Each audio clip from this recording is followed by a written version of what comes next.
వార్తా విశేషాల అప్డేట్స్ కోసం మా నవ్యాంధ్ర న్యూస్ ఛానల్ని తప్పకుండా చూడండి. ఆంధ్రప్రదేశ్ రాష్ట్రానికి ఏకైక రాజధాని అదే అమరావతి. అమరావతి ప్రజా రాజధాని.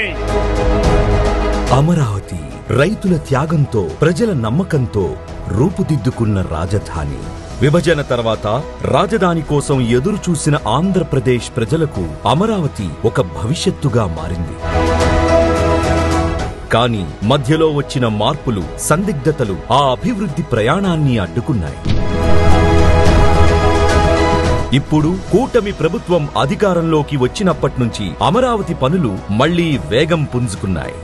దేశ పార్లమెంట్ ఆమోదంతో అమరావతి చరిత్రలో కొత్త అధ్యాయం ప్రారంభమైంది.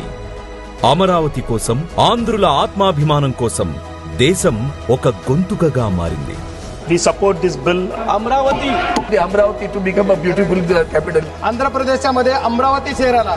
అమరావతి రాష్ట్ర రాజధాని కావాలని అమరావతికి చట్టబద్ధత కల్పిస్తూ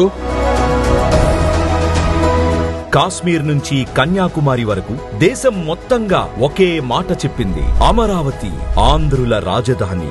ఈ చారిత్రాత్మక నిర్ణయంతో అమరావతి రాజధానిగా మరింత బలమైన పునాది ఏర్పడింది. గౌరవ ముఖ్యమంత్రి శ్రీ నారా చంద్రబాబు నాయుడు గారి నాయకత్వంలో అమరావతిని ప్రపంచ స్థాయి రాజధానిగా తీర్చిదిద్దే సంకల్పం ఇప్పుడు కార్యరూపం దాలుస్తోంది. ఉత్తరాంధ్ర నుంచి రాయలసీమ వరకు అమరావతి ప్రభావంతో పెట్టుబడులు పెడుతూ వేలాది ఉద్యోగాలు సృష్టించబడుతున్నాయి. 34,000 మంది రైతుల త్యాగంతో నిర్మితమవుతున్న ఈ రాజధాని 5 కోట్ల ఆంధ్రుల ఆశలకు ప్రతిరూపంగా నిలుస్తోంది.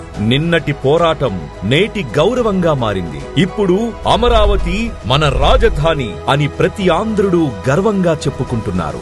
అమరావతిని ఇంచు కూడా కదిలించలేరు. అమరావతి అన్స్టాపబుల్. మరిన్ని వార్తా విశేషాల అప్డేట్స్ కోసం మా నవ్యాంధ్ర న్యూస్ ఛానల్ని తప్పకుండా చూడండి.